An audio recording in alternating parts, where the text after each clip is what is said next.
Olá, alunado do 8º ano, salve, salve! Como estão vocês? Eu aqui mais uma vez na sua timeline, na sua tela, na sua TV, para mais uma aula de língua portuguesa. Hoje nós vamos ser cientistas por um dia. Estou brincando. Nós vamos trabalhar o artigo de divulgação científica. Essa primeira aula, esse primeiro momento, nós vamos apresentar o gênero e alguns procedimentos, algumas estratégias de leitura, apontando a estrutura desse artigo. Ele é formidável, ele ajuda a gente a conhecer a ciência, algumas descobertas, algumas curiosidades. Lembro muito bem que há uma revista muito interessante que você pode estar encontrando artigos científicos. Já até adiantei o nome. A Super Interessante, Mundo Estranho, são revistas que, se você pudesse ter a assinatura delas, você ia sim descobrir grandes curiosidades na ciência.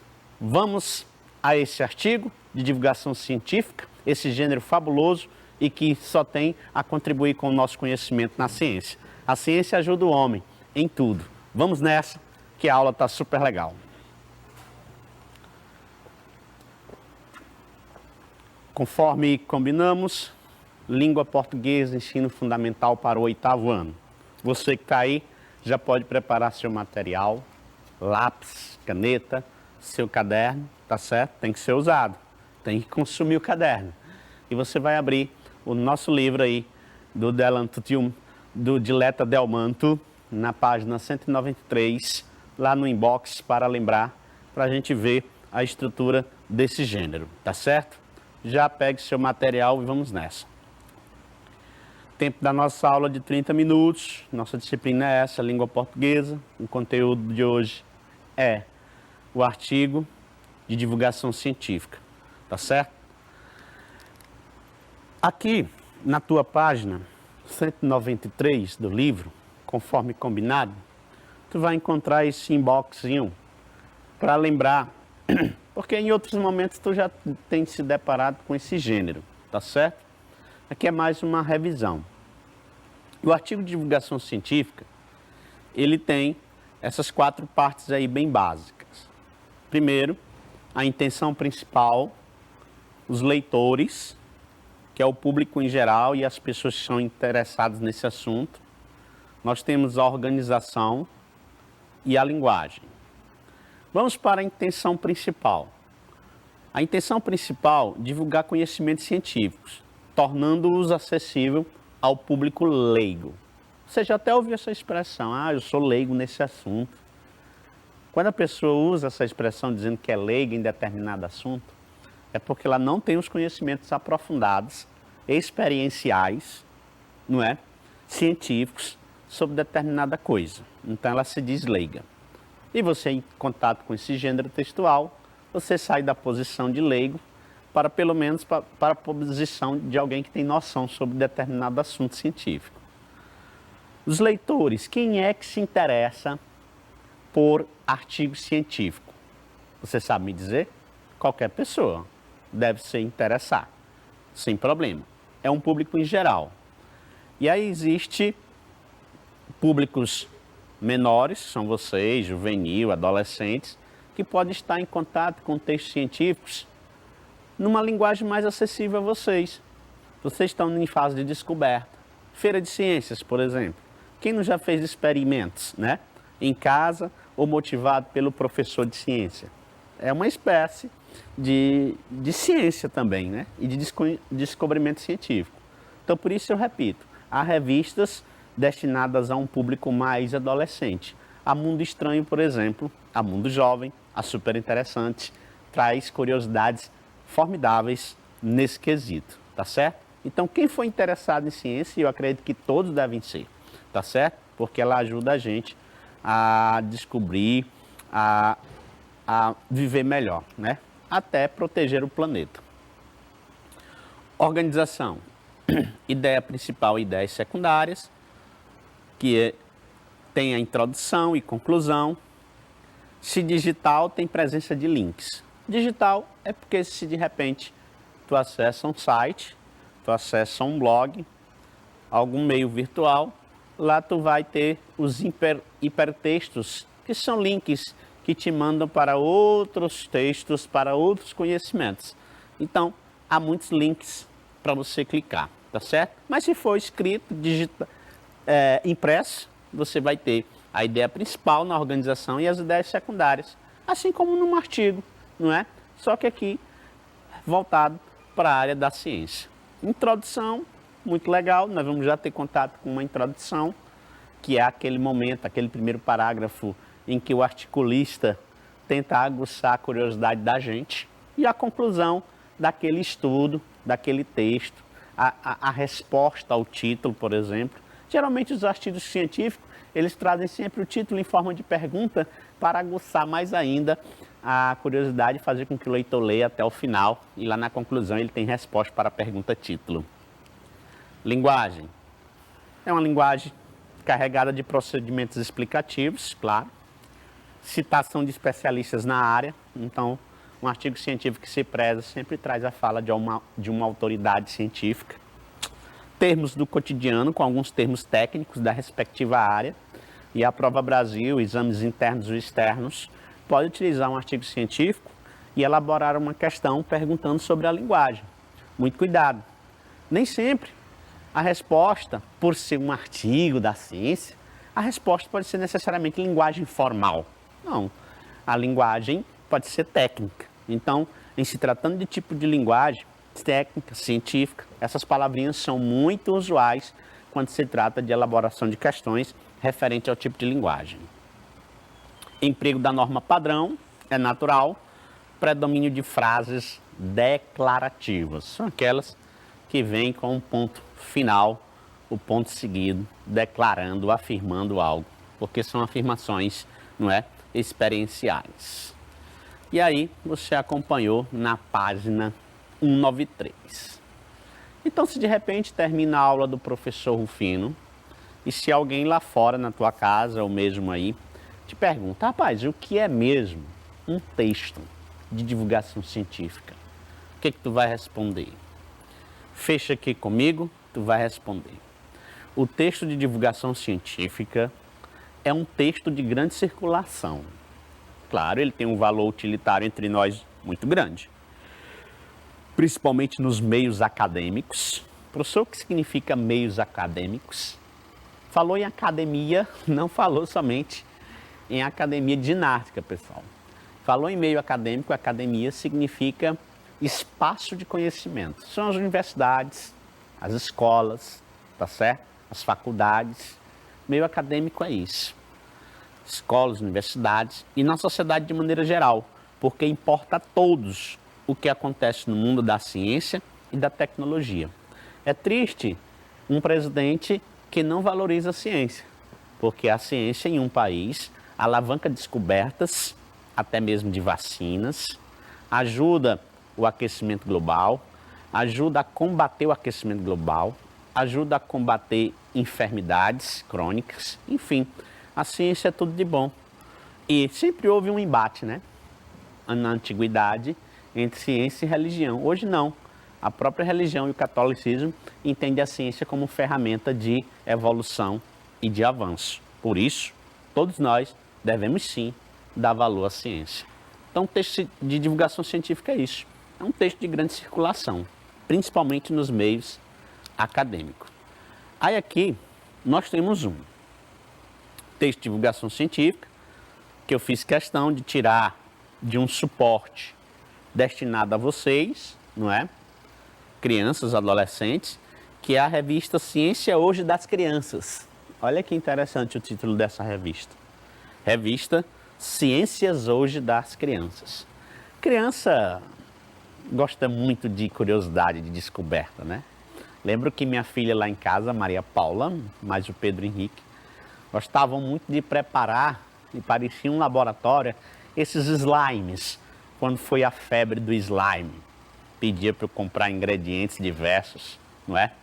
Cola, detergente, glitter, e eram tantos os ingredientes, eles pareciam dois mini cientistas fazendo aí os slimes deles.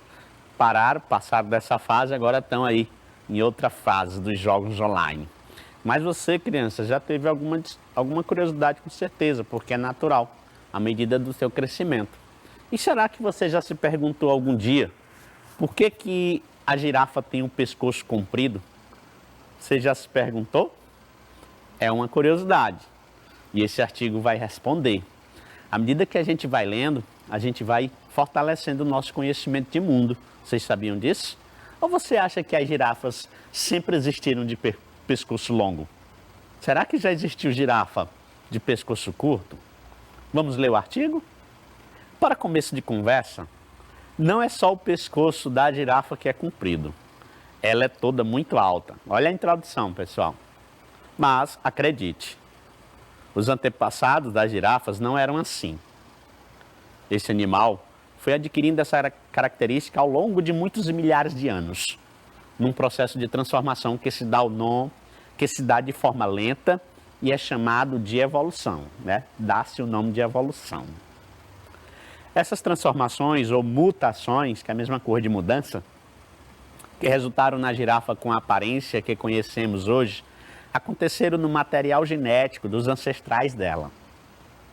Ou seja, os genes do animal, que são estruturas contidas nas células de qualquer ser vivo, guardando o que podemos chamar de código de suas características físicas, começaram a sofrer mutações. Com isso, alguns filhotes passaram a nascer um pouco mais altos e com o pescoço um pouquinho mais comprido. Provavelmente, o fato de serem mais esticados permitiu que esses animais tivessem acesso a novas fontes de alimento ou que pudessem perceber a aproximação de predadores com uma antecedência maior. Esticava o pescoço na moita, hein? Já via o predador. Assim, esses filhotes mostraram maior capacidade de sobreviver do que os outros. Eles estavam, portanto, mais bem adaptados ao meio em que viviam. Como consequência, ao se reproduzirem, acabavam deixando uma quantidade maior de descendentes, sendo esses mais altos. Então, ao longo de algumas gerações, o número de animais com o pescoço um pouco mais comprido foi aumentando, até que toda a espécie tivesse dominada por animais com tais características.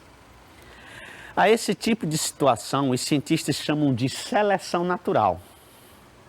Esse processo se repetiu algumas vezes e em cada uma delas o resultado era que a população dos ancestrais da girafa ia se modificando. Ao mesmo tempo, esses animais iam se especializando em se alimentar das folhas que se localizavam nas partes mais altas das árvores.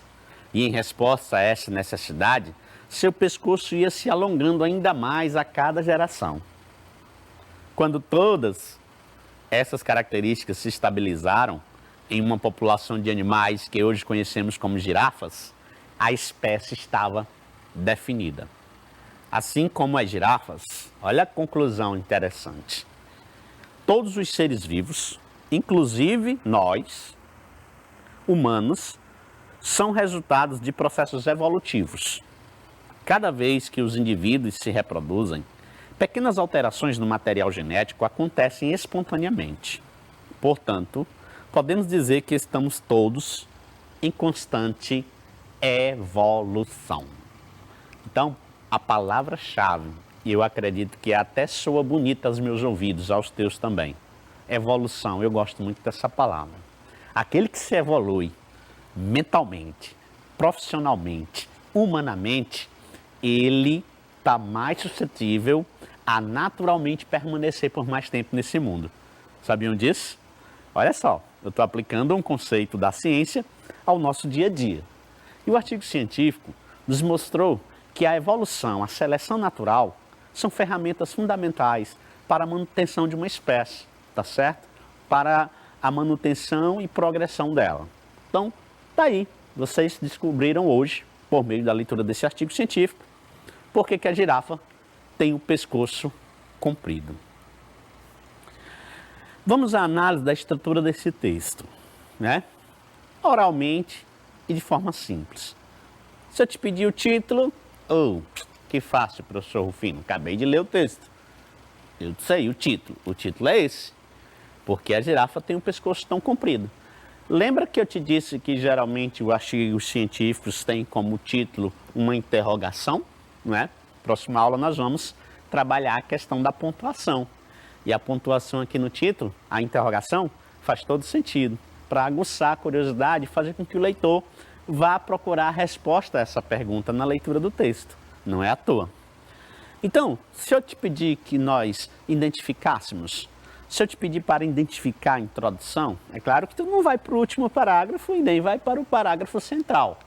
Tu entendes que a introdução é natural que esteja ali residindo em todo o primeiro parágrafo, que é o momento em que o leitor prepara, é o momento em que o autor prepara o leitor, apontando aí o início da conversa. A introdução fica muito à cara de quem está escrevendo, né? Se eu te pedir o desenvolvimento, é claro que tu vais aos parágrafos centrais, parágrafo 2, 3, 4, vai depender muito de quantos parágrafos tem esse artigo científico, né? Se tu fazes um texto de 4 parágrafos, é interessante que o primeiro parágrafo seja destinado à introdução, o parágrafo 2 e 3 ao desenvolvimento e o parágrafo 4 seja a conclusão. Então, o desenvolvimento é tudo que foi colocado nesses parágrafos aí, 2, 3, 4, 5 e 6, né? Vocês viram que o artigo científico aí foi com bastante parágrafos. E a conclusão, e eu, por sinal, achei muito massa, não é? É aquele último parágrafo, é o arremate que o articulista faz de toda essa história científica. Assim como as girafas, todos os seres vivos, inclusive nós, humanos, são resultados de processos evolutivos. Isso é muito bonito. Cada vez que os indivíduos se reproduzem, pequenas alterações no material genético acontecem espontaneamente. Portanto, podemos dizer que estamos todos em constante evolução. Isso aí, propriamente na ciência. Eu apliquei isso no dia a dia da gente. Estamos evoluindo a partir do momento em que a gente se prepara, que a gente estuda, que a gente respeita as pessoas. É uma espécie de evolução, tá bom? E também há uma informação que é de onde foi tirado esse artigo científico, há uma informação de quem escreveu, que está lá no rodapézinho do texto. Foi o Helder Lima Queiroz, do Instituto de Desenvolvimento Sustentável Marim Rauá, revista Ciência Hoje das Crianças, novembro de 2010. Mas passaram 10 anos, mas um texto ainda muito atual para você que não sabia disso. Eu sabia, porque no ensino médio a gente estuda biologia e há uma disciplina aí que fala da genética, não é? Fala das ervilhas de Mendel, e eu lembro muito bem disso aí. Tá certo, pessoal? Onde circulam os textos de divulgação científica? Ela é encontrada em diversos ambientes, suportes e plataformas, revistas, jornais, científicos ou acadêmicos. Quase toda universidade, faculdade, gosta de ter a sua revista própria, ou o seu impresso de circulação própria, tá certo? Textos acadêmicos, artigo, tese, monografia, resenha, textos multimodais, né? São várias formas, portfólios, infográficos, multimodais, porque tem várias imagens, vários gêneros em um só lugar. Sites especializados, livros didáticos e não didáticos, enciclopédias, blogs, microblogs, vlogs, tá certo? Documentário de cinema e TV, programas jornalísticos e etc. Então, são muitos os suportes de vinculação. E é claro, você termina essa aula sabendo qual é a finalidade do gênero. Afinal, essa pergunta ela é muito usual, ela é muito comum em exames externos e internos da nossa rede. As finalidades dos gêneros que a gente estuda. Então, a finalidade do gênero texto de divulgação científica, como o próprio nome diz, é divulgar conhecimentos científicos para o público em geral. Olha que interessante. Qual a finalidade do texto de divulgação científica? Divulgar os conhecimentos científicos para o público em geral. Aí, a depender de qual texto tu está propriamente lendo, aí tu vai aplicar, se for aquele lá, divulgar conhecimento científico acerca de como as girafas têm um pescoço comprido, né? Tá certo? Então, tu adequa a resposta àquele gênero, ou aquele texto que tu estás a ler naquele momento. como as pesquisas, estudos, teorias, descobertas, invenções, vacinas, curiosidades, entre outros. E aí, galera, vamos praticar? Vamos lá. Olha aí. Essa imagem, tia Amanda. Já está na hora do lanche, minha querida? Já lanchou? Então a tia Amanda está ali trabalhando no escritório dela, mas ela olhando essa imagem aí, ela já salivou um hambúrguer. Se bem que eu acho que ela é um pouco fitness, ela não vai querer comer esse hambúrguer aí não, a não ser que ela seja um hambúrguer vegetariano. Pessoal, e a pergunta é, ó, por que salivamos diante de uma comida apetitosa? Isso não é nojento não, viu pessoal? Salivar. A gente saliva e isso é uma reação natural do nosso organismo, graças a Deus que a gente saliva, tá certo? Olha aqui, vamos ler esse artigo científico e descobrir por que isso ocorre, né? Você sabe que vamos dizer assim, o apetite ele é gerado a partir de vários dos órgãos do nosso sentido, né? O olfato entra aí, a visão do prato. Se o prato está feio, mal organizado, você já tem uma aversão. Se a comida cheira mal, você já tem uma aversão. Então, ó, tem muita coisa ligada aí aos nossos sentidos. Então, a visão e o cheiro estimulam o cérebro. É óbvio, é claro, que aciona as glândulas produtoras de saliva. Então, tem um título, tem um subtítulo que já antecipa aí uma parte da resposta, mas a gente quer ainda descobrir alguns detalhes, né, não? Vamos ler o artigo. Isso acontece porque o organismo já está se preparando antecipadamente para a digestão. Você já ouviu falar? Se não, vai ouvir falar pela professora de ciência. Sabia que a digestão não é no estômago propriamente dito? É no estômago, claro, tá falando doidice, Rufino? Mas ela não começa no estômago. A digestão começa na boca. Por isso, é muito bom e importante você mastigar bem os alimentos para não ter problemas posteriores, como refluxo, é uma das doenças mais comuns aí, estomacais. A visão do prato e seu cheiro estimulam o cérebro, que, por sua vez, aciona as glândulas produtoras de saliva, secreção que tem a função de ajudar o aparelho digestivo a decompor a comida ingerida. Essa reação é um exemplo de reflexo condicionado, descoberto pelo fisiologista russo Ivan Pavlov. Olha aí, já vamos citar um estudioso, como o próprio disse a estrutura. É natural que tenha fala de alguma autoridade científica. Ele fez um experimento clássico. Qual foi? Toda vez que alimentava um cão com um pedaço de carne, Pavlov fazia soar antes uma campainha. Resultado, sempre que eu ouvia esse som, o cachorro começava a salivar, mesmo sem ver a carne, nem sentir cheiro. Prova de que havia sido criada em seu cérebro uma associação entre a campainha e a hora em que o alimento era servido. Olha aí, bastou um estímulo para o cérebro. Não precisou nem ser o visual e o olfato. Foi aqui a audição, né? Ele associou o som da campainha à hora de se alimentar. O curioso é que a quantidade de salivação varia de acordo com o estado motivacional da pessoa. Um indivíduo faminto tende a salivar muito mais diante de um prato de comida do que alguém com menos fome. Natural, eu também acredito que isso seja verdade. Afirma a fisiologista Sarah Sharman Lagnado, da Universidade de São Paulo. Então, duas autoridades aí sendo citadas nesse nosso artigo científico tirado da super interessante Abril, tá certo? Ciência, por que salivamos? E aí? Tá preparado para responder oralmente essas perguntas, né? Primeira, muito fácil, não? Quer copiar no teu caderno aí? Essas perguntas interessantes que o tio Rufino criou. Que gênero textual é esse? Hein? Fácil, hein? Aí é um artigo de divulgação científica. Copia a segunda pergunta. Em que meio de comunicação esse texto é vinculado para o leitor?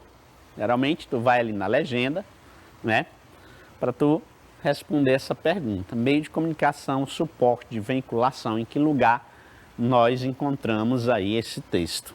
Nesse caso aí, é encontrado em revistas especializadas, internet e livros didáticos. Nesse caso propriamente dito, foi lá na revista Super Abril, não é? Qual o tema tratado no texto que acabamos de ler? A gente pode observar a pergunta título, o subtítulo resposta, e você vai encontrar o tema propriamente aí desse texto. Trata sobre a causa da salivação, né? O que causa a gente salivar? E o texto de divulgação científica nos explicou muito bem qual é a causa da salivação. Copiem aí a quarta questão. Que explicação o texto mostra ao fato de salivarmos diante de um alimento saboroso? Há uma explicação lá, eu ainda estou lembrado. Tu lembra? Eu não vou voltar ao texto não, quero te incentivar a aguçar a tua memória. Tem uma explicação lá, interessante. Vou já soltar a resposta. Mas copia aí. Que explicação o texto mostra ao fato de salivarmos diante de um alimento saboroso? Muito fácil, pessoal. Ó, glândulas, lembra da palavra glândulas, lembra da palavra cérebro, não é? Essas palavrinhas vão compor a resposta. Quer ver, ó? Segundo texto, a visão do prato e seu cheiro estimula o cérebro. Lá no experimento de Pavlov, o cérebro do cachorro foi estimulado a partir do som, audição da campainha, que aciona glândulas produtoras de saliva para que essa secreção ajude o aparelho digestivo a decompor a comida ingerida. Portanto, a partir daí, a digestão já começa na boca. Copia aí a última pergunta aí, subjetiva nossa, que o professor Rufino trouxe, para mudar um pouco, né? A gente não ficar só naquela coisa de marcar, a gente trouxe essas perguntas subjetivas. A partir de que o texto pode comprovar essa explicação para o leitor? Já pensou? O cara escrever esse artigo todinho, respondendo a pergunta por que salivamos, não é? Diante de uma comida saborosa, e não tivesse nada que comprovasse, não seria um texto de divulgação científica. É notório que os textos de divulgação científica tragam experimentos, falas de cientistas, de estudiosos, de alguém experiente na área. E lá tinha dois. Tinha um mais antigo, que foi o início de tudo, com o Ivan Pavlov, e tinha outra lá, a Sarah, não é? Lagnado também, dando uma explicação. Então, isso é comprovado através de experiências e observações científicas. Aí você pode até querer completar. A primeira, citando aí o estudioso Pavlov, e a segunda, a fisiologista, né? Sarah Sherman, Lagnado. Muito massa, pessoal. E para encerrar a nossa aula, vamos fazer pelo menos uma questão aí objetiva. De acordo com o texto, salivamos diante de um alimento saboroso. Por quê? Fácil demais. Esse porquê introduz uma relação de causa, né? Que traz como consequência a salivação diante dos alimentos saborosos. Então todo mundo já sabe a resposta, eu acredito eu. Será que a letra D, a imagem, o cheiro do alimento, faz o cérebro ativar glândulas produtoras de saliva? Será que nós já fomos ao ponto? Será que a letra C é uma reação involuntária do organismo humano? É uma forma de apreciação do alimento saboroso? A visão do prato e seu cheiro desregulam o cérebro? Isso aqui já pode jogar fora, né? Desregular o cérebro não. Pelo contrário, regula o cérebro a fazer uma coisa, né? É uma forma de apreciação, a gente aprecia de outras formas, não somente através da saliva, né? É uma reação involuntária do organismo. Involuntária poderia até ser, não é? Mas, muito mais explicado, é a letra D. Pessoal, e essa foi a nossa aula sobre o texto de divulgação científica.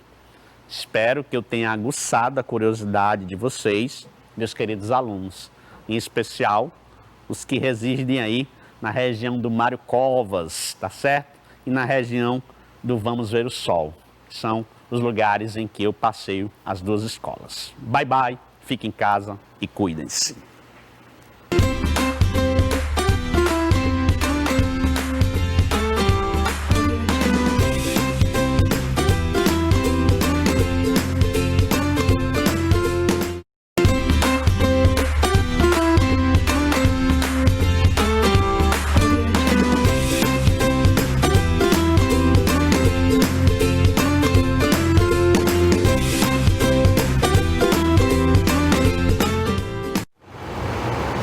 Olá, alunos e alunas, aqui quem fala é o professor Railton Alves, da disciplina de Matemática.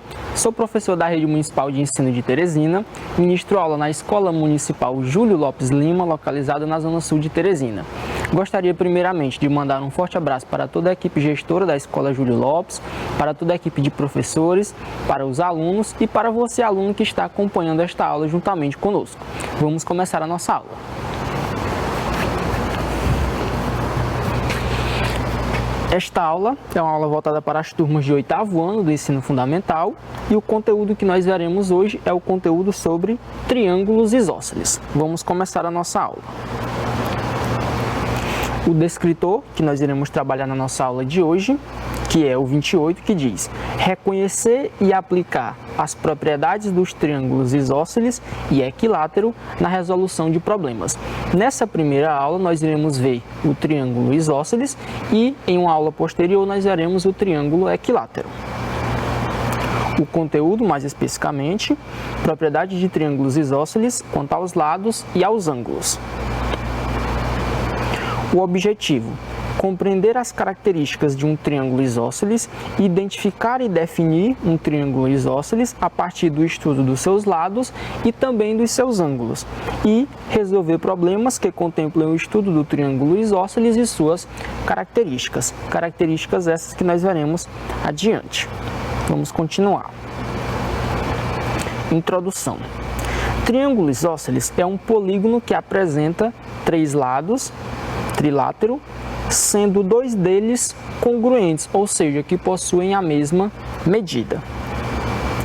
O lado com medida diferente é chamado de base do triângulo isósceles.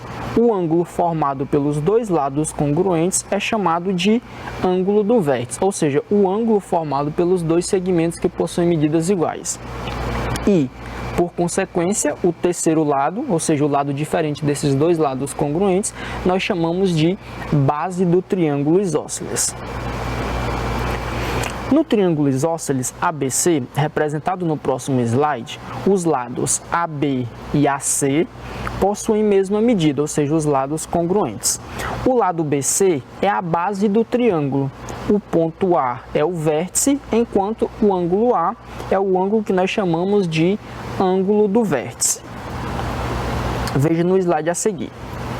Nós temos aí a representação do triângulo. Note que os lados que ele disse que são os lados congruentes são os lados AB e AC, e o nosso lado BC será a base do nosso triângulo. Nós temos aí os 3 vértices A, B e C. O vértice A contempla o ângulo A, que nós chamamos no caso de ângulo do vértice. Aqui nós temos a nomenclatura de cada um desses itens. Nós temos aí o vértice A, que contém o ângulo A. Nós temos aí o ângulo A em si, que nós chamamos de ângulo do vértice, que é oposto à base BC.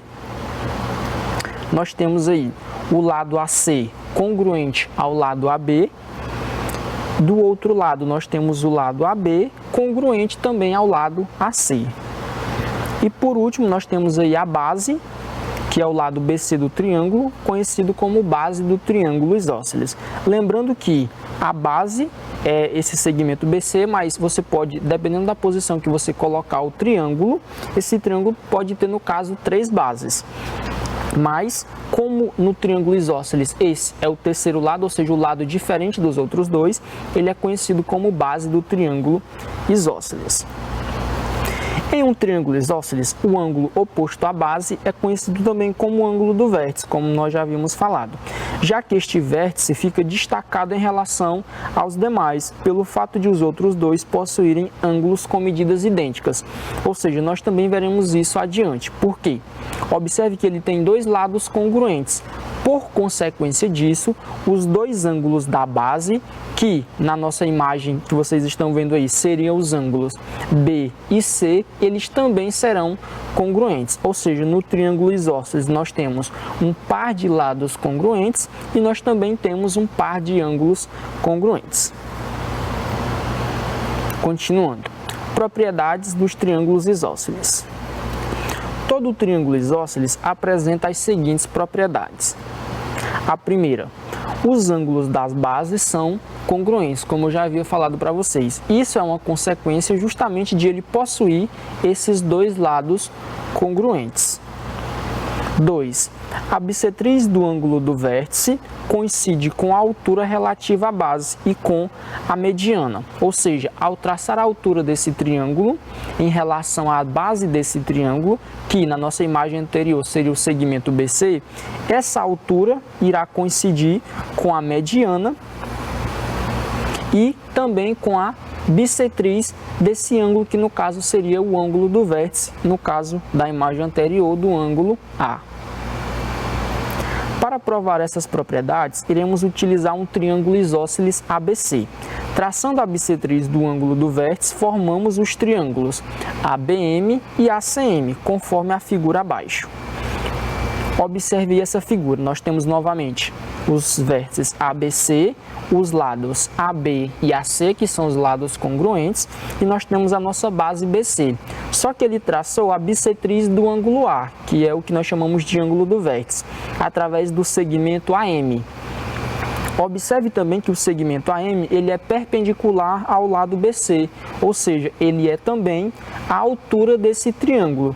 E nós veremos mais adiante que ele também irá coincidir com o eixo de simetria desse triângulo. E nós também veremos o que é o eixo de simetria.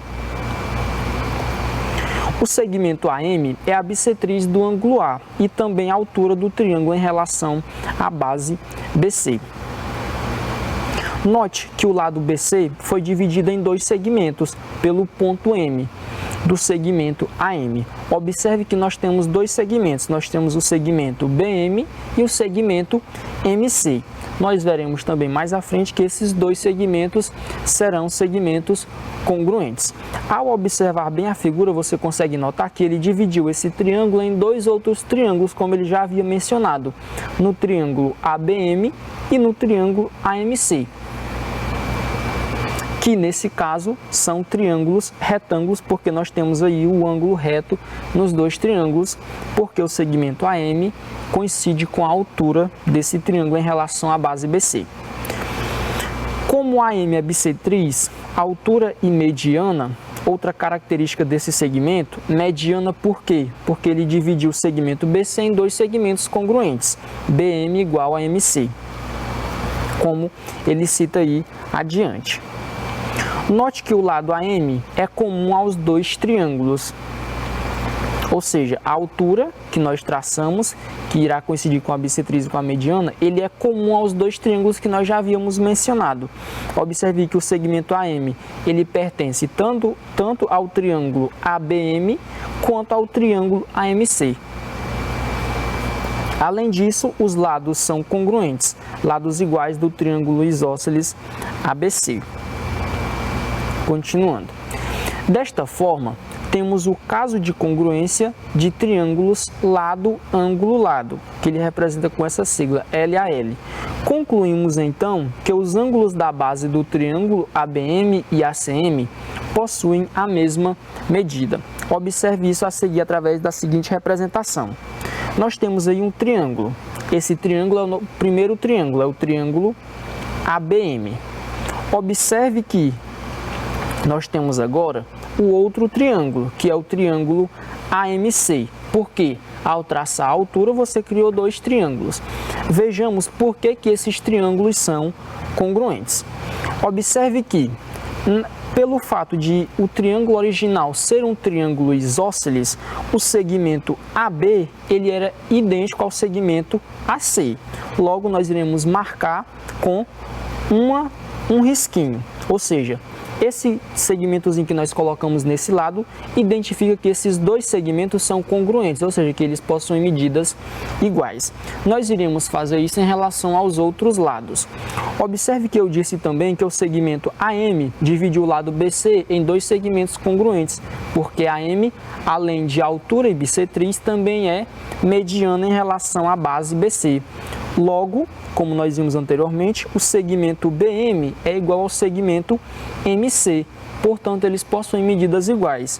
Logo, nós temos aí também que esses dois segmentos são congruentes. E por último, o nosso terceiro lado, que é o segmento AM, que coincide nesses dois triângulos, irá também possuir medidas iguais. Portanto, 3 risquinhos para numerar esse segmento. Observe que esses dois triângulos, eles são idênticos.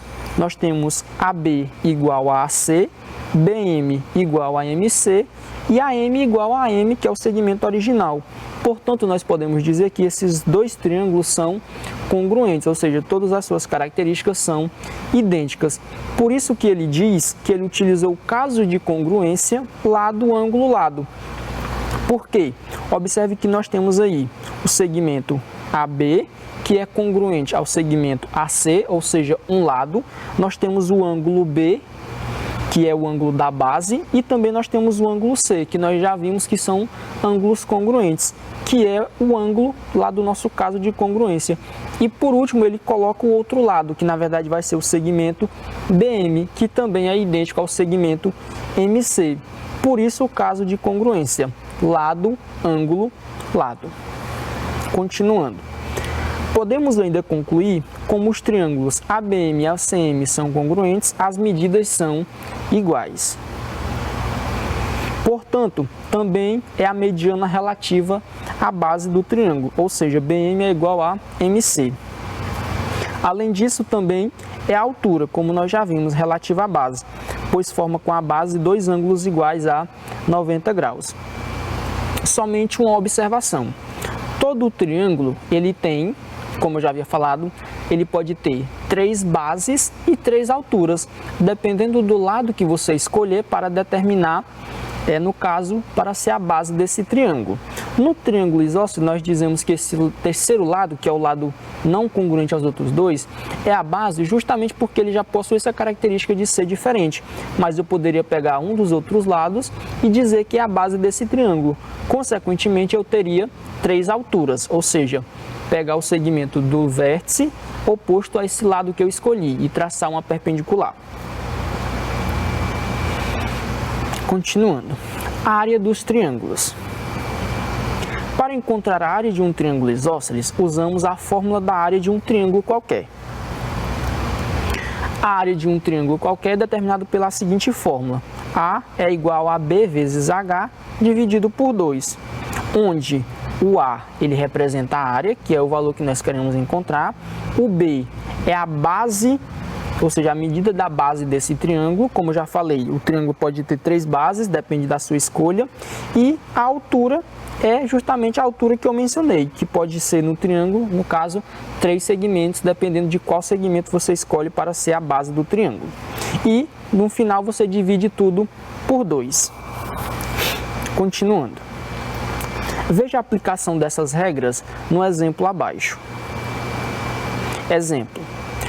Qual o valor da área de um triângulo isósceles que apresenta lados com medidas iguais a 10 centímetros, 10 centímetros e 12 centímetros? Ou seja, ele já dá a medida dos lados. A base do triângulo mede 12 centímetros, ou seja, é o lado que possui medida diferente dos outros dois. Contudo, não temos a medida da altura. Entretanto, sabemos que ela coincide com a mediana. Desta forma, a altura irá dividir a base em 2 segmentos iguais, ou seja, congruentes, como nós já vimos naquelas imagens anteriores. Ou seja, 12 dividido por 2 é igual a 6. Portanto, nós criamos 2 segmentos de medida 6.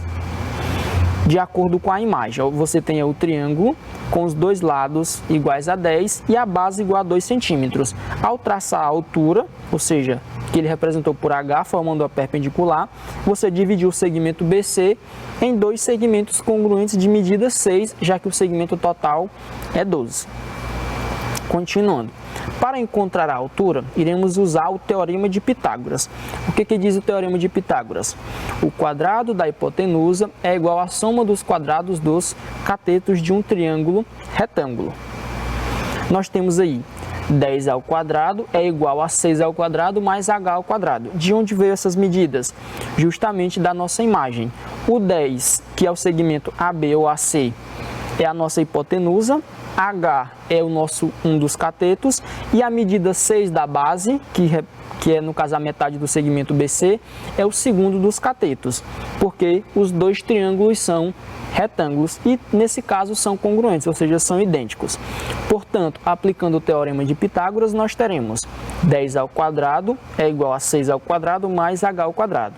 O quadrado da hipotenusa é igual à soma dos quadrados dos catetos. Desenvolvendo essa expressão, nós teremos aí, como o nosso objetivo é encontrar o valor de h, iremos isolar o h. Então, h ao quadrado é igual a 100 menos 36, porque 100, 10 ao quadrado, e 36 é 6 ao quadrado. 100 menos 36. h ao quadrado é 100 menos 36, 64. Portanto, aplicando aí a raiz em ambos os membros dessa igualdade, eu irei encontrar que o h vale 8 centímetros. Agora que nós encontramos a medida da altura, nós podemos calcular a nossa área, que vai ser quem? A área é igual à base, que é 12, ou seja, a base completa desse triângulo, vezes a altura, que é o h, que nós acabamos de encontrar, que é 8, tudo dividido por 2, perdão. H é igual 12 vezes 8, 96, dividido por 2, então o nosso H a nossa área, perdão, é 48 centímetros quadrados. Portanto, esse triângulo tem uma área de 48 centímetros quadrados. Bem simples, bem tranquilo. Eixo de simetria. O eixo de simetria de uma figura é uma reta que a divide em duas outras figuras idênticas e que quando dobramos pelo eixo de simetria, essa figura se sobrepõe perfeitamente. O que é que ele quer dizer com dobrar? É como se você tivesse uma folha e ao dobrá-la ao meio, uma parte se sobrepõe à outra de tal forma que elas sejam idênticas. Os triângulos isósceles apresentam apenas um eixo de simetria, que é a reta que divide o ângulo do vértice em dois ângulos iguais, que é a bissetriz, ou seja, como eu já havia falado para vocês. A bissetriz, ela coincide com a mediana, com a altura e também coincide com o eixo de simetria do triângulo isósceles em relação à nossa base. Nós temos aí o triângulo isósceles ABC e essa linha pontilhada representa no caso, o eixo de simetria. Observe que ele coincide com a bissetriz, como eu já falei, com a mediana e com a altura desse triângulo em relação à base BC. Portanto, a interseção entre essa linha pontilhada e o segmento BC formam ângulos de 90 graus. Classificação dos triângulos. Além dos triângulos isósceles, temos ainda os triângulos equiláteros e escalenos. Essa classificação leva em consideração os lados que formam o triângulo. Assim, o triângulo equilátero é aquele que possui três lados com a mesma medida, e o escaleno, todos os lados apresentam medidas diferentes. Veja as representações abaixo de cada um dos triângulos citados. Nós temos aí um triângulo com três lados de medidas idênticas, marcadas cada um por um ponto, e esse é o triângulo equilátero. Nós temos aí o triângulo com dois lados com medidas congruentes, que é o triângulo que nós estamos vendo na nossa aula de hoje, que é no caso o triângulo isósceles. E por último, nós temos aí um triângulo com os três lados com medidas diferentes, que no caso é um triângulo escaleno. Podemos ainda classificar os triângulos em relação aos ângulos internos. O triângulo será acutângulo quando a medida dos ângulos internos for menor que 90 graus. Quando o triângulo apresentar um ângulo reto, ou seja, ângulo igual a 90 graus, será classificado como triângulo retângulo. E será obtusângulo quando tiver um ângulo com medida maior que 90 graus. Observe que todas as medidas dos ângulos têm como comparação o ângulo de 90 graus. Aqui nós temos a representação desses triângulos, nós temos aí os ângulos internos congruentes, no caso nós temos um triângulo acutângulo, que cada um desses ângulos irá possuir medida menor que 90 graus. Nós temos aí um triângulo que possui um ângulo aí marcado com medida maior que 90 graus, ou seja, é um triângulo obtusângulo. E por último nós temos aí um triângulo que possui um ângulo reto, portanto é um triângulo retângulo. Vimos em nossa aula de hoje o triângulo isósceles e suas características. Esse triângulo é, na verdade, um polígono que possui dois lados com medidas congruentes. Estudamos também a congruência angular do triângulo isósceles, ou seja, dos ângulos da base, que é resultado do seu par de lados congruentes. Mostramos o eixo de simetria, que é a reta que divide o triângulo em duas figuras simétricas em relação ao eixo, de tal forma que podem ser sobrepostas umas à outra. Abordamos também o cálculo da altura do triângulo isósceles através do uso do teorema de Pitágoras. Essa altura fica contida na bissetriz, na mediana em relação à base, e também está contida no eixo de simetria desse triângulo. Agora nós iremos resolver alguns exercícios para colocar em prática os conhecimentos que nós adquirimos na nossa aula de hoje. O exercício 1 diz o seguinte: das afirmações abaixo, qual é a única que não é verdadeira? Na letra A ele diz o seguinte: todo triângulo isósceles é equilátero. Essa afirmação é falsa.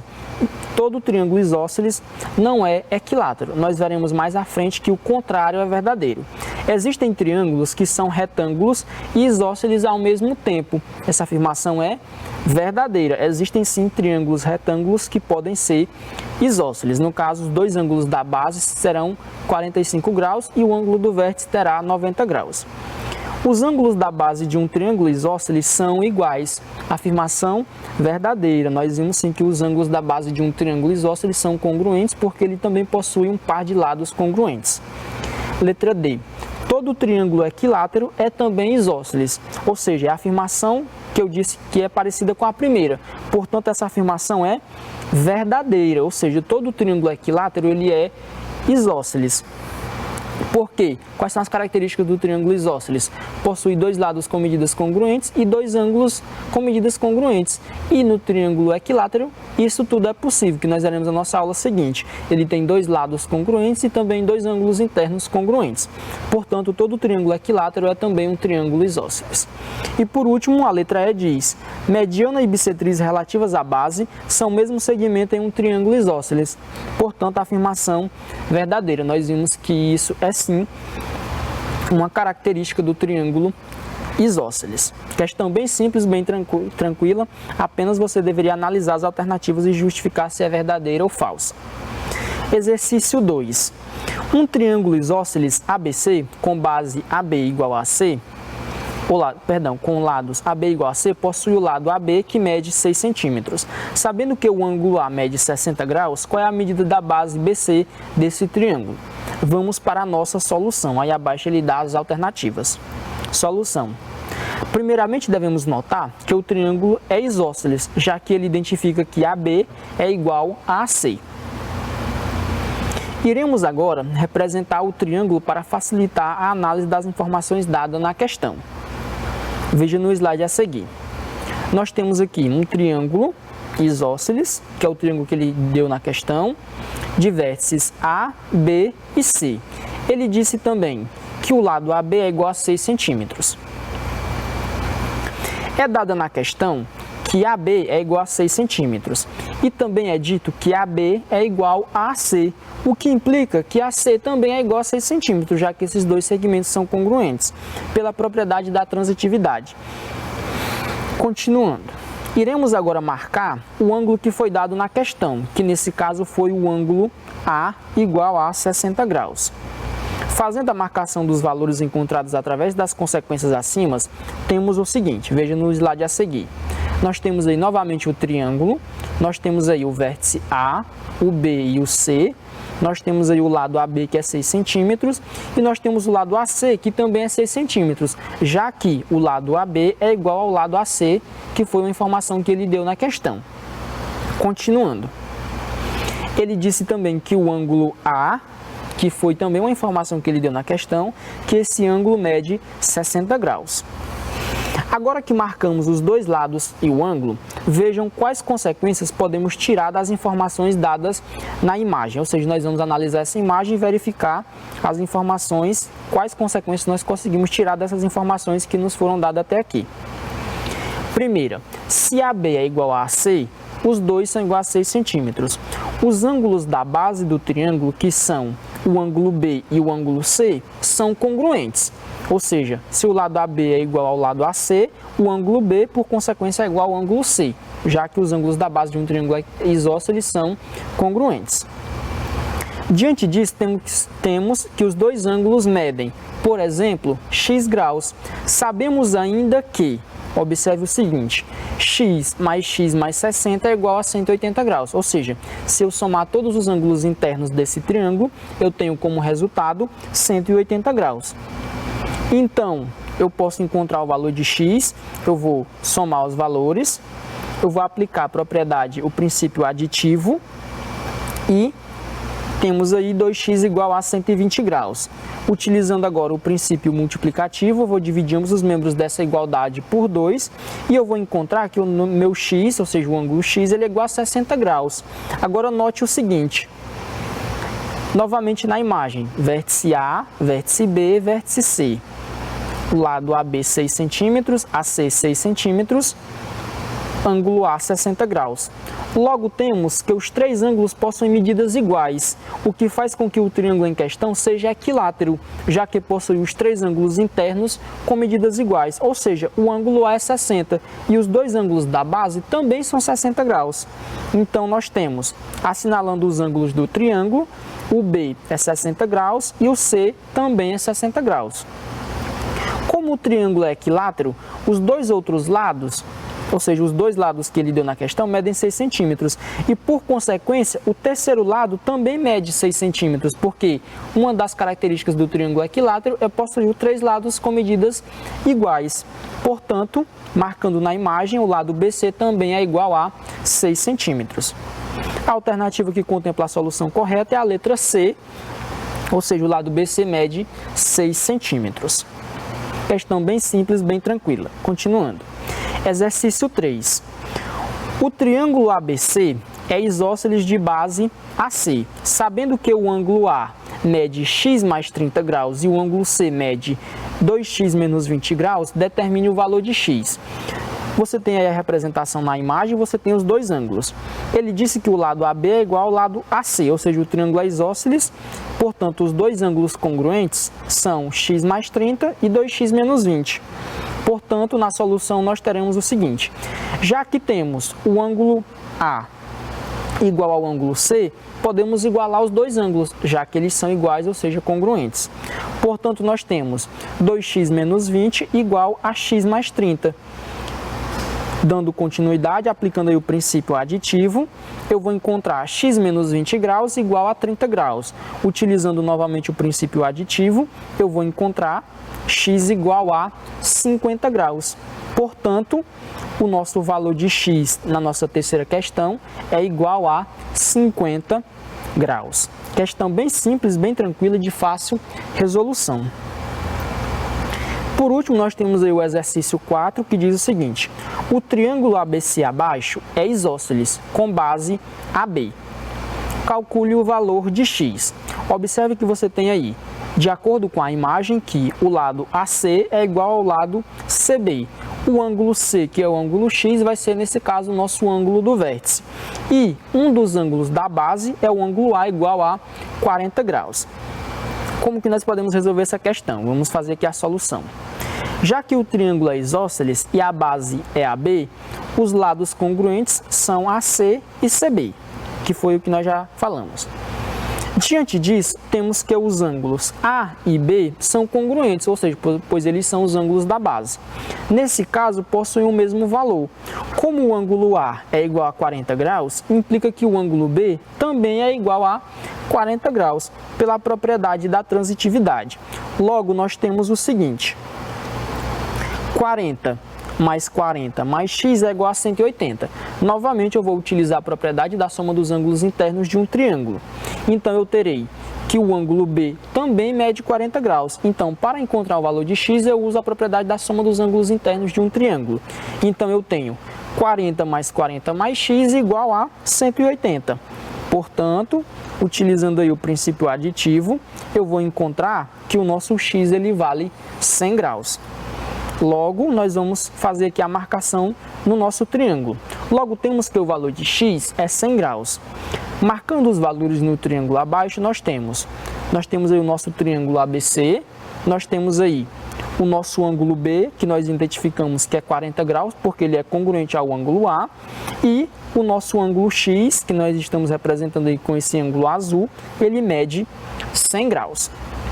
Questão também bem simples, bem tranquila, de fácil entendimento. Então era isso, gente. Eu gostaria de agradecer pela atenção de vocês. Espero que vocês tenham gostado da aula. Foco nos estudos, foco na aprendizagem e até a nossa próxima aula.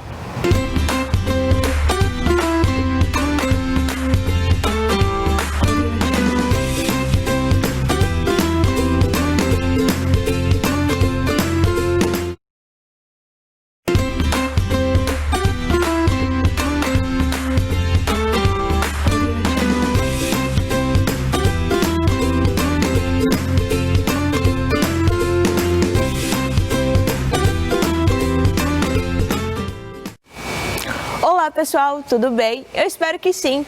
Eu sou a professora Débora, professora de Ciências do 8º ano, e na aula de hoje nós iremos corrigir a atividade sobre circuito elétrico e energia elétrica que os respectivos professores de vocês passaram.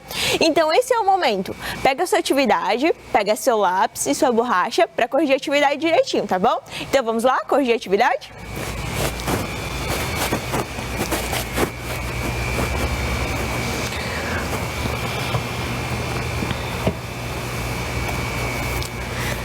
Perfeito, gente. E a primeira questão, o enunciado falava o seguinte: o que são circuitos elétricos? Então vamos à resposta. Bom, os circuitos elétricos, pessoal, são ligações de elementos que vão formar um caminho para uma corrente elétrica.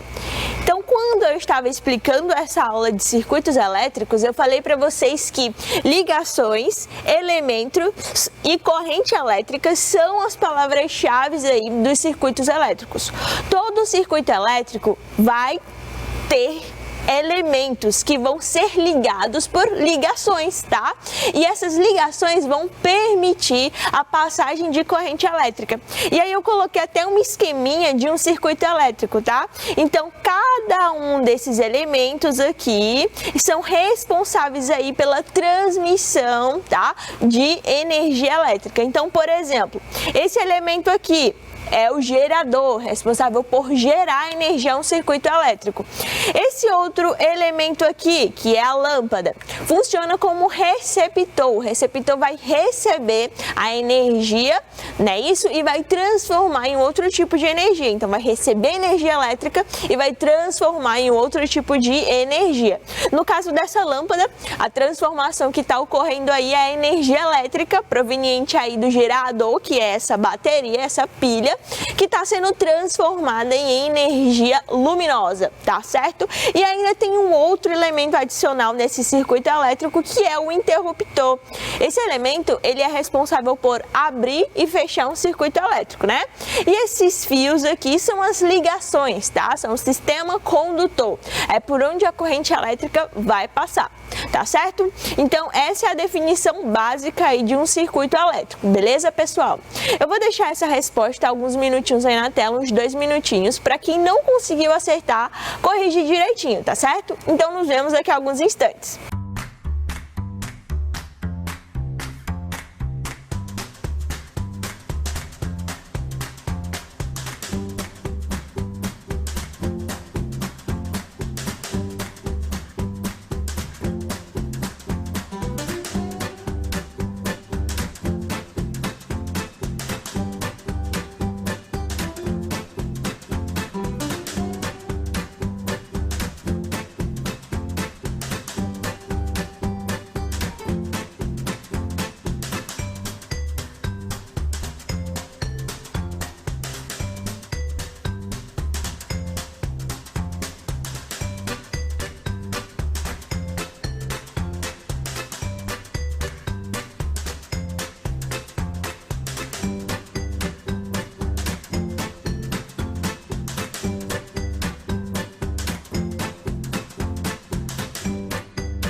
Perfeito, pessoal, então voltamos.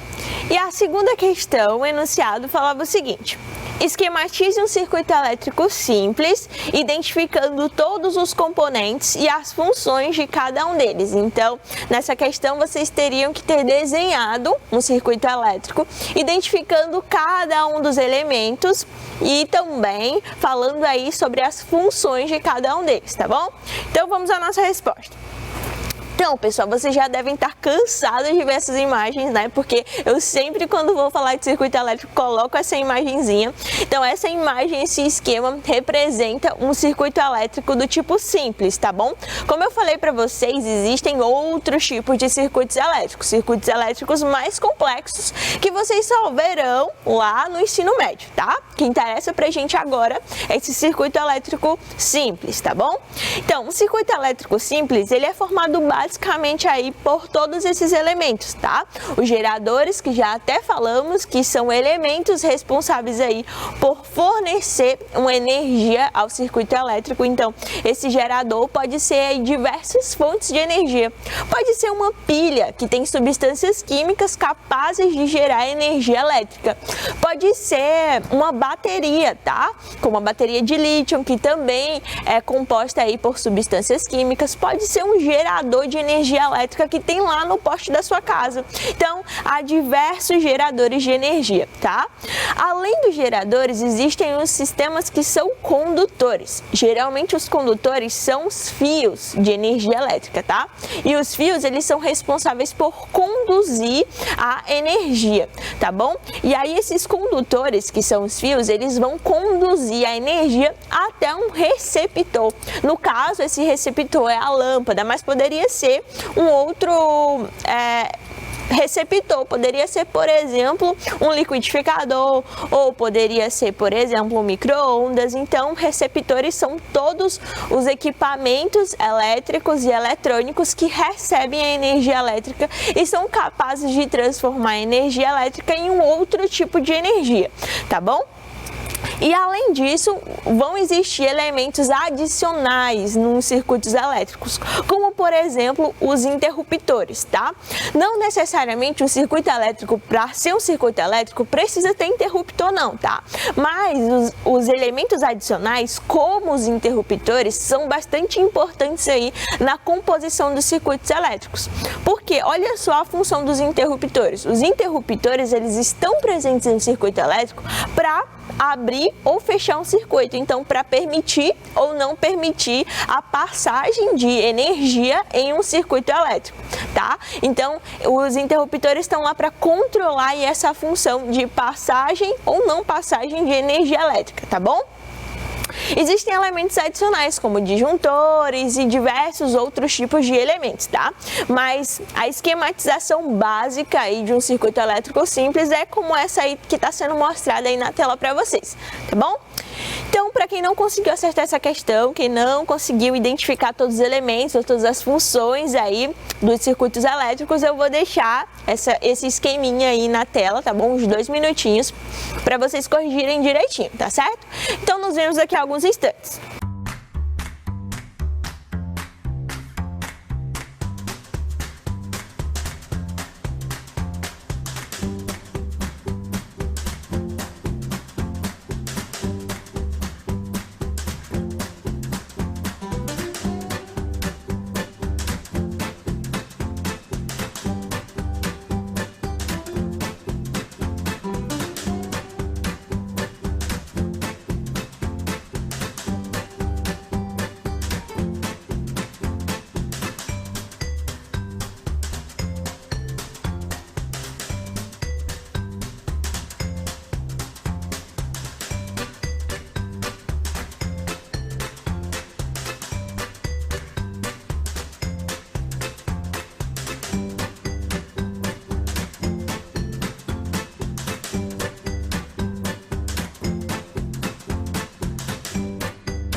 Perfeito, pessoal, então voltamos. E o enunciado da terceira questão falava o seguinte: o que é energia elétrica? Então vamos à nossa resposta. Então, a energia elétrica, como o próprio nome já diz, é a energia que está relacionada à eletricidade, tá? Então, a energia elétrica é a energia capaz de produzir eletricidade, tá? E essa eletricidade é produzida através da passagem de corrente elétrica, tá? E essa corrente elétrica nada mais são que elétrons, tá certo? Que são elementos que eles se organizam direitinho, como está sendo mostrado aqui nesse GIF, tá? Essas bolinhas amarelas representam elétrons. E aí esses elétrons, esses elementos, eles vão se organizar dentro de um sistema condutor e aí eles vão ser capazes de gerar uma corrente elétrica. E essa corrente elétrica nada mais é que a eletricidade, tá bom? Então esse é o conceito aí básico de energia elétrica, tá certo? Então quem colocou que a energia é capaz de produzir eletricidade através de corrente elétrica, acertou, tá certo? Ou então através de elétrons também acertou. Então, para quem não conseguiu acertar essa questão, vou deixar essa resposta uns 2 minutinhos na tela para vocês corrigirem direitinho, tá bom? Então nos vemos daqui a alguns instantes.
Perfeito, pessoal, então voltamos. E a quarta questão, o enunciado falava o seguinte: sobre a geração de energia elétrica, explique. Alternativa A, geração com uso de substâncias químicas. E alternativa B, geração com uso de um dínamo ou gerador de energia. Então, prestem atenção. Essa questão queria saber aí os diferentes métodos de geração de energia, com a utilização de substâncias químicas ou com a utilização de um dínamo ou gerador de energia. Então, vamos à nossa resposta. Então, na alternativa A, é a geração aí através do uso de substâncias químicas. Como que a energia elétrica é gerada através de substâncias químicas? Então, pessoal, a energia elétrica é gerada através de substâncias químicas, através aí de equipamentos como pilhas ou baterias, tá?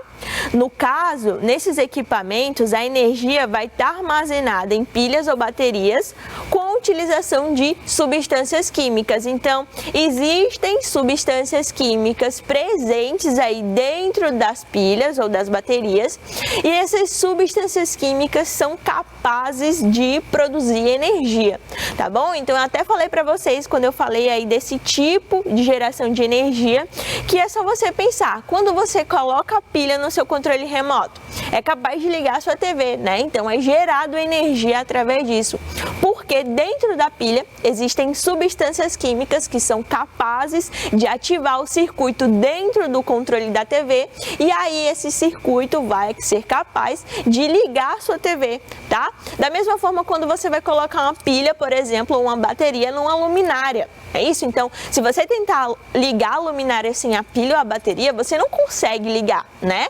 Ela fica lá desligada. Mas a partir do momento que você coloca a pilha ou a bateria e aí liga a sua luminária, ela vai ligar. Então, porque as substâncias químicas presentes dentro desses elementos são capazes aí de gerar energia elétrica, tá bom? E aí eu falei até para vocês que aí a energia elétrica desse tipo vai acabar, porque a pilha ou a bateria acaba descarregando, não é isso? E aí tem que trocar por outra e tal.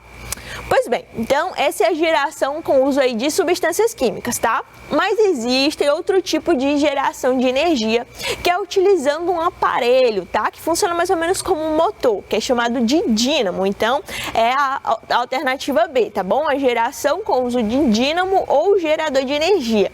Então, nesse aparelho, como está sendo mostrado aqui nessa figura aqui para vocês de baixo, tá certo?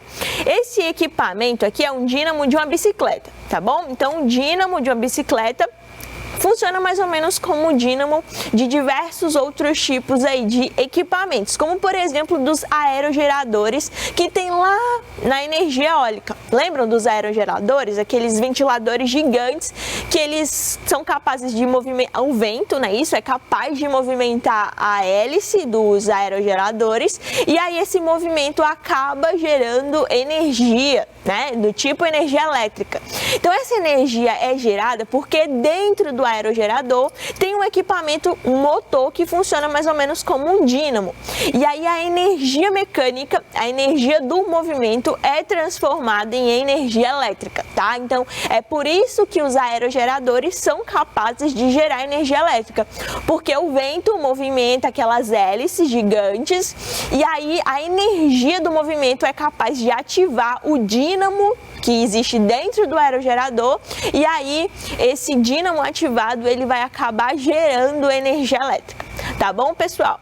Então, para quem não conseguiu acertar essa questão, eu vou deixar essa resposta aí uns 2 minutinhos na tela, tá bom?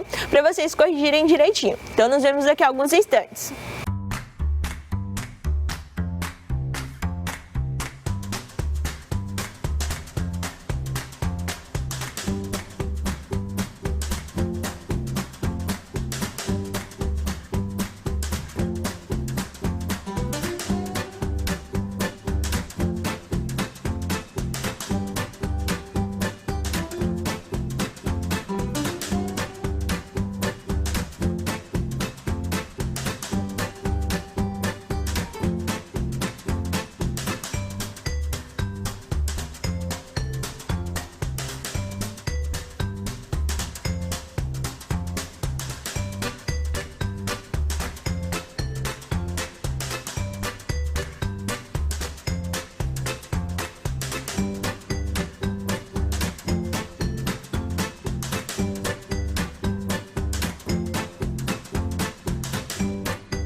Perfeito, pessoal, então voltamos.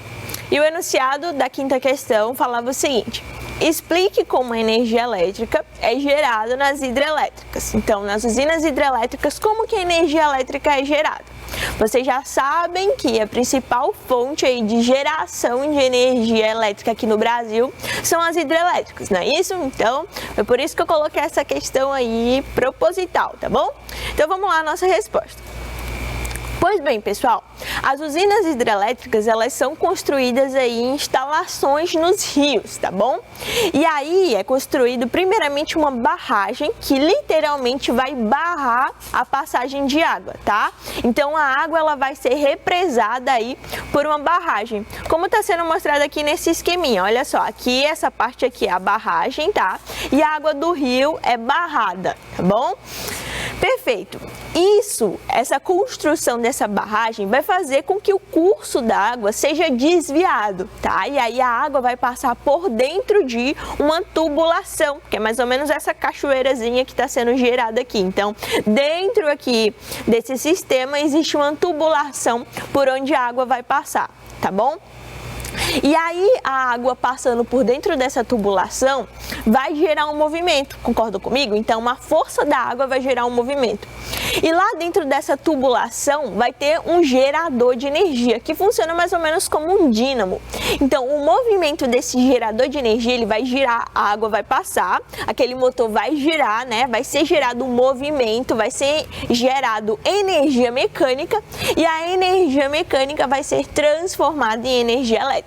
Tá bom, pessoal? Então, a força da água vai movimentar aí a roda, tá? De um gerador e o movimento transforma aí a energia mecânica em energia elétrica. Então, olha a transformação de energia ocorrendo nas hidrelétricas, tá bom? Energia mecânica sendo transformada em energia elétrica, tá certo? Então, para quem não conseguiu acertar essa questão, eu vou deixar essa resposta aí uns 2 minutinhos na tela para vocês corrigirem direitinho, tá bom? Então, nos vemos daqui a alguns instantes.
Perfeito, pessoal. Então vamos à nossa sexta e última questão, né? A sexta questão, coloquei aí uma questão relacionada à conta de energia elétrica. Então vamos ao enunciado da questão.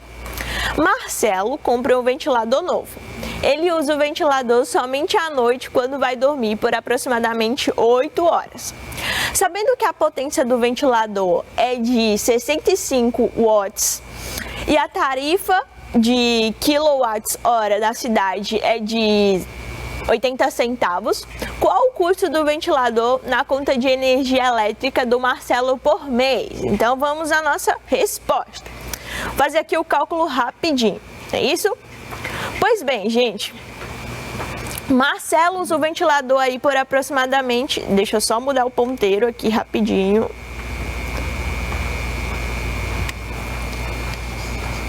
Marcelo usa o ventilador dele aí por aproximadamente 8 horas, não é isso? Com certeza o Marcelo não mora em Teresina, porque senão o ventilador seria ligado o dia inteiro. E aí, a potência do ventilador é de 65 watts, não é isso? Beleza, opa, 65, coloquei 64, corrigi aqui, 65 watts. E aí, a tarifa de energia é 80 centavos. Então, eu vou colocar os dados da nossa questão. Então, vamos calcular aí qual que é o gasto do ventilador do Marcelo na energia dele por mês. Primeiro, a gente tem que transformar o watts em quilowatts-hora, né? Então, vai ser 65 watts vezes a quantidade de horas que o Marcelo utiliza por dia, que é 8 horas, dividido por 1000. Bom? Perfeito. Então, 65 vezes 8 é aí 520, beleza? Dividido por 1000. 520 dividido por 1000 é 0,52, então 0,52 kWh. Perfeito? Beleza, eu descobri quantos quilowatts-horas num dia só o Marcelo consome aí com esse ventilador dele. Agora vamos transformar isso no mês. Então, 0,52 kWh num dia, vezes aproximadamente aí 30 dias, né? Que um mês tem 30 dias. Tudo isso é igual, 0,52 vezes 30 é igual a 15,6, tá? Então, isso aqui é quilowatts-horas em um mês. Tá, professora, mas eu quero saber quanto em reais o Marcelo vai pagar. Então, vamos transformar isso aqui na tarifa de energia. Então, vai ficar 15,6 quilowatts-horas no mês, vezes a tarifa de energia da cidade do Marcelo, que é aproximadamente 0,80. Isso em reais vai dar aí 12,48 reais, tá? Então essa era a resposta aí da sexta questão. Para quem não conseguiu acertar, vou deixar aí essa resposta rapidinho na tela para vocês corrigirem direitinho, tá bom? Então nos vemos daqui a alguns instantes.